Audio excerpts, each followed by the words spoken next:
बदलते मौसम के साथ गले में खिचखिच, सूखी खांसी या खराश होना आम है, लेकिन इसका समाधान छिपा है आपकी रसोई और आयुर्वेद की इस जादुई लकड़ी में, जिसे हम मुलेठी कहते हैं। मुलेठी में मौजूद एंटी इन्फ्लेमेटरी गुण न केवल गले की सूजन को कम करते हैं, बल्कि छाती में जमे कफ को बाहर निकालने में भी मदद करते हैं। यह एक प्राकृतिक थ्रोट रिलैक्सेंट है, जो आपके स्वर तंत्र को आराम देती है। कैसे करें इस्तेमाल?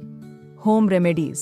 सीधा चबाएं। अगर गले में दर्द है तो मुलेठी का एक छोटा टुकड़ा मुंह में रखकर धीरे धीरे चूसें। इसका रस गले को तुरंत राहत देता है। मुलेठी चाय। 1 कप पानी में थोड़ी मुलेठी और अदरक उबालें, छानकर गुनगुना पिएं। ये पुरानी से पुरानी खांसी में असरदार है। शहद के साथ आधा चम्मच मुलेठी पाउडर को 1 चम्मच शहद में मिलाकर दिन में 2 बार लें। वराह हेल्थ केयर में हम आयुर्वेद की इसी शुद्धता को आधुनिक तरीके से आप तक पहुंचाते हैं।